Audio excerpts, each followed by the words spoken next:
வணக்கம் பாலமன். ஒரே ஒரு கருத்தரங்கம், ஒட்டு மொத்த ஜாம்பிஸ் கும்பலுமே காலி ஆயிட்டாங்க. கதறாங்க, கண்ணீர் விடுறாங்க. எப்படி மனோஜ் இப்படி பேசலான்னு ஆய் போயின்னு ஓவரா ஆர்ப்பாட்டம் பண்றாங்க. கூடுதலா சதித்திட்டம் வேற பண்றாங்க.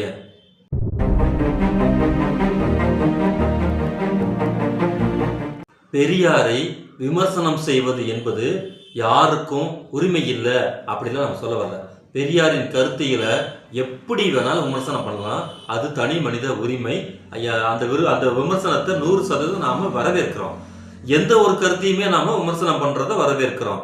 எனது கருத்தை வெளியிடுவதற்கு எனக்கு உரிமை உண்டு, எனது கருத்தை மறுப்பதற்கு உங்களுக்கு உரிமை உண்டு. எனது கருத்தை வெளியிடாதே என்று சொல்வதற்கு எவனுக்குமே உரிமை இல்லை அப்படிங்கிற தத்துவத்தின் அடிப்படையில் தான் நாம இயங்கிட்டு இருக்கோம்.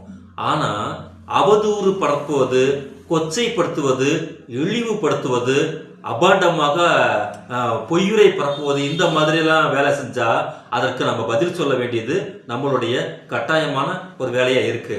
இதை விட ஒருவனுக்கு எந்த வழியில் ஒரு லாங்குவேஜ் புரியுதோ அந்த லாங்குவேஜுக்கு கீழே இறங்கி பேசுவதுங்கிறது ஒரு நாகரிகமான பண்பட்ட சமூகத்துல கிடையாது.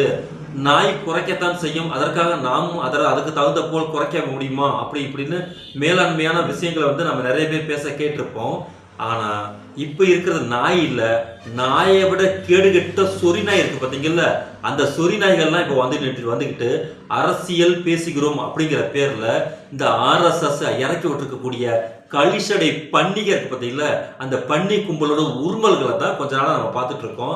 அந்த பன்னி கும்பல்கள் என்ன பண்ணி கேட்டீங்கன்னா, கழிவுகளை உண்டு விட்டு அங்க வந்துகிட்டு தினவெடுத்து திரிவது போல வெளியில ஒரு 4 பேர்த்த நிக்க வச்சுட்டு கூப்பாடும் ஒப்பாரியும் வச்சுட்டு இருந்திருக்காங்க. அதன் அடிப்படையில எவ்வளவுக்கு எவ்வளவு தந்தை பெரியார் சொல்லியிருக்கக்கூடிய கருத்துக்கள் எல்லாத்தையுமே மேலோட்டமாக பார்க்கக்கூடிய நுனிப்புல மேய்ந்த அந்த மாடுகளுக்கு பத்தி, சிந்தனையற்ற மாடுகளுக்கு பார்த்தீங்கல்ல, மாடாகவே மனிதன் மாறக்கூடாதுன்னு சொல்லி ஒரு பாட்டு இருக்கு. அந்த மாதிரி மாட்டு முண்டங்கள் இருக்கக்கூடிய இந்த மாட்டு முண்டங்கள் கொஞ்ச நாளைக்கு முன்னாடி ஆய்வுன்னு தந்தை பெரியாரை பத்தி சவுண்டு கொடுத்தாங்க. சரிடா, உங்களுக்கு இந்த மாதிரி சொன்னாலும் புரியாது, உங்க ரேஞ்சில் இறங்கி உங்களுக்கு பதில் சொல்றோம் அப்படின்னு சொல்லிட்டு மனோஜ் அவர்களுடைய பெரியாரியல் ஒருங்கிணைப்பாளர்கள்லாம் சேர்ந்து சென்னையில ஒரு கருத்தரங்கம் வச்சாங்க. அது எல்லாருக்கும் போய் சேர்ந்தது. அங்க பேசிருக்கக்கூடிய பேச்சு நாம ஒண்ணு புதிதாக கண்டுபிடித்திருக்கக்கூடிய கெட்ட வார்த்தையெல்லாம் ஒண்ணு கிடையாது. ஆல்ரெடி இந்து மதத்துல டெபாசிட் ஆயிருக்கக்கூடிய, பாசி படைச்சிருக்கக்கூடிய ஒரு கேடுகட்ட ஒரு விஷயத்தை தான் திரும்பியும் தூசி தட்டி அவங்களுக்கு கொடுத்துட்டு வந்திருக்கு, அவங்களுக்கு சொல்லியிருக்கிறது. தேவடியால் மகன்கிற அந்த வார்த்தை தேவர் அடியால் மகன் அப்படிங்கிறத, சூத்திரன் அப்படிங்கிறதுக்கான விளக்கத்தை இந்து மதத்துல சட்டப்படியான செயல்பாடுகள்லயே நமக்கு கொண்டு வந்து இந்த அரசியலமைப்பு சட்டமே சொல்லியிருக்கும் போது, இது சுயமரியாதை உள்ள மனிதன் எவனாவது ஒருவன் இதை ஏற்பானான்னு தந்தை பெரியார் கேட்டாரு. அதன் அடிப்படையில தான் அந்த அரசியல் அமைப்பு சட்டத்துல ஹிந்து லால சூத்திரன் அப்படி என்றால் பார்ப்பானுக்கு ஒப்பாட்டி மகன். நம்மளுடைய அம்மா வேசி தொழில் பண்ணாங்கிற ரேஞ்சில் போர்ல புறமுதுகு காட்டினா, அடிமையாக வாங்கப்பட்டான், அப்படி இப்படி 7 இடத்துல 7 ஸ்லோகம் சொல்லி வச்சிருக்கானா, இதை எப்படி நம்மளால ஏற்றுக்கொள்ள முடியும் அப்படின்னு சொல்லி சட்ட எரிப்பு போராட்டம் பண்ணி இந்தியாவுக்கு அது மிகப்பெரிய ஒரு வரலாறாக இன்றைக்கு வரைக்கும் இருக்கு. உலகத்திலேயே ஒரு அரசியல் அமைப்பு சட்டத்தை அந்த நாட்டு மக்களை எரித்திருக்கக்கூடிய வரலாறு இந்த உலகத்திலே எங்கேயுமே கிடையாது. ஆனால் இந்தியாவில் மட்டும்தான் தந்தை பெரியார் அதை செய்து காட்டினார். எதுக்காக? சும்மா ஹாபிஸ்க்காக செஞ்சாரா? அந்த சட்டமே நம்மளை தேவடியால் மகன் என்று சொல்லும் போது அந்த சட்டத்தை இப்ப பொறுத்து கொண்டு நம்ம எப்படி இருக்க முடியும், மானமுள்ள மனிதன் எப்படி இருக்க முடியும் சொல்லித்தான் அந்த காரியத்தை செய்தாரு. 10,000க்கு மேற்பட்டோர் சிறைக்கு சென்றாங்க.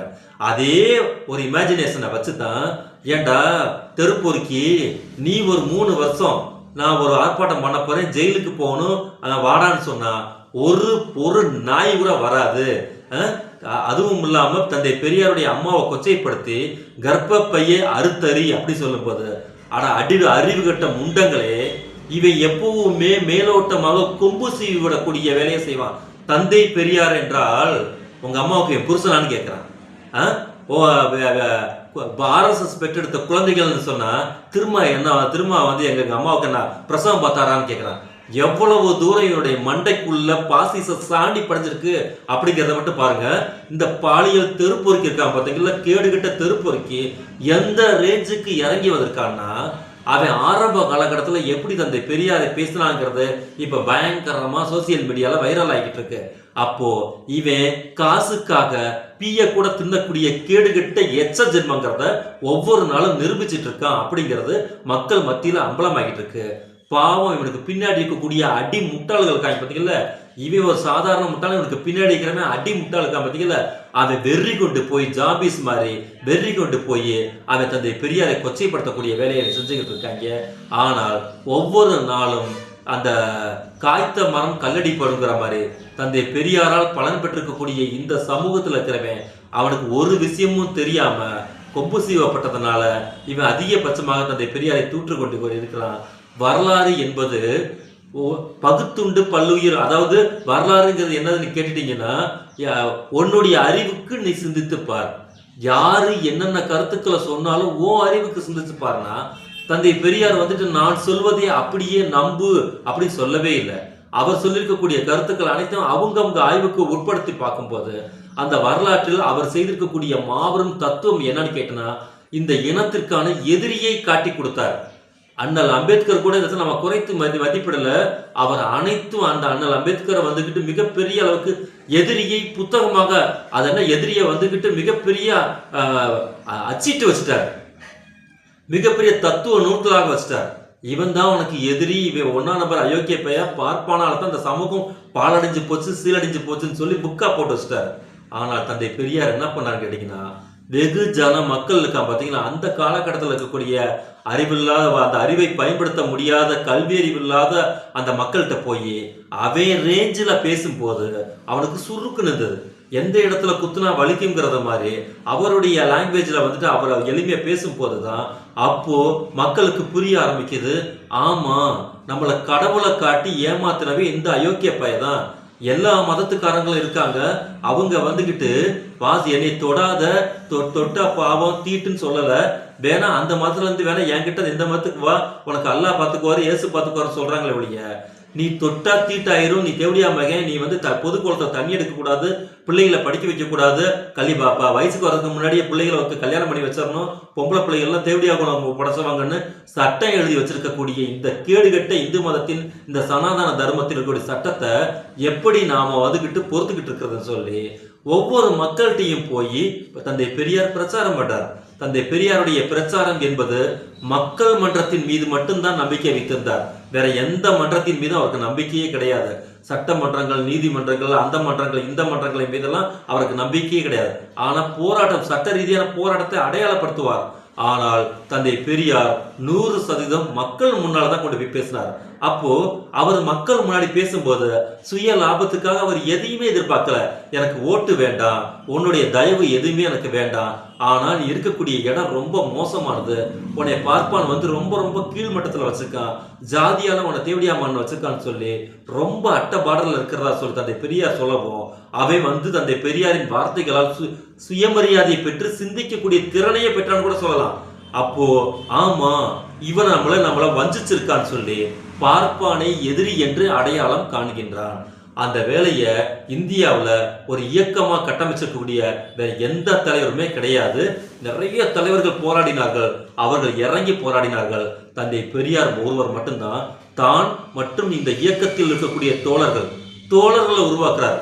அப்போ உருவாக்கி இந்த பார்ப்பனிய சக்திகளுக்கு எதிராக மிகப்பெரிய களத்தை தந்தை பெரியார் உருவாக்கியதன் விளைவாக இன்னைக்கு தமிழ்நாடு மற்றும் பலனடையல, ஒட்டுமொத்த இந்தியாவுமே பலனடைஞ்சிருக்கு. ஆதிக்கத்துக்கு எதிராக எவனெல்லாம் இங்க வந்து கிளம்புகிறானோ அந்த ஆதிக்கத்திற்குரிய அந்த அந்த ஆணி வரை வெட்டி எறிவதுதான் தந்தை பெரியாருடைய வேலை, அறிவு சார்ந்த வேலைன்னு சொல்லக்கூடிய தத்துவத்தை நம்ம கையில் எடுத்திருக்கும் போது அவர் அந்த காலகட்டத்தில் பேசிருக்கக்கூடிய அந்த பேச்சுக்கள் எல்லாத்தையுமே நேரடியான பேச்சுக்களாக கையில் எடுத்துக்கிட்டு கர்ப்பப்பையை அறுத்தறினா எல்லாரும் கர்ப்பப்பையை அறுத்தறிய முடியுமான்னு கேட்டுக்கிட்டு சிரிச்சுக்கிட்டு இருக்கக்கூடிய கேனத்தனமா முட்டாள்களை வந்துக்கிட்டு நாம இன்னைக்கு கோயான்கள் ரேஞ்சில் தான் நம்ம மக்கள் வச்சிருக்கிறாங்கிறது வேற விஷயம். ஆனாலும் தொடர்ச்சியாக இவங்க இந்த மாதிரி வேலைகளை செய்யும் போது அவங்க ரேஞ்சுக்கு 4 வார்த்தைகளை பேசும்போது துள்ளுறாங்க, துடிக்கிறாங்க, கதறாங்க, கண்ணீர் விடுறாங்க, சதித்திட்டம் தீட்டுறாங்க, இன்னும் என்னென்னவோ பண்றாங்க. ஏண்டா நாங்க தெரியாம தான் கேட்கிறோம். நீ அரசியல் கட்சி வச்சு நடத்திட்டு இருக்கியா? இந்த மாதிரி ஒரு யூடியூபர், ஒரு மனோஜ்ங்கிற யூடியூபருக்கு ஒட்டு மொத்தமா உலகமே வியாபிச்சு கிடக்கக்கூடிய ஒரு நாம் தமிழர் சமூகங்கள் எல்லாமே ஒட்டு மொத்தமா கதறானுங்கன்னா உங்களுடைய ரேஞ்சே எவ்வளவுதானடா அப்படின்னு சொல்லி மனோஜும் கேட்டுட்டாரு. இங்க இருக்கக்கூடிய ஒட்டு மொத்தமா நட்டிசன் கேட்டாங்க. அவங்க ரேஞ்சுங்கிறதே அவ்வளவுதான். ஏன்னு கேட்டா அவங்க 1ஆம் நம்பர் கைக்கூலிகள், கேடுகட்ட கைக்கூலிகள், சோத்துக்கு பிய தின்னக்கூடிய கைக்கூலிகள்ங்கிறத இதன் மூலமாக மறுபடியும் நிரூபிச்சிருக்காங்க.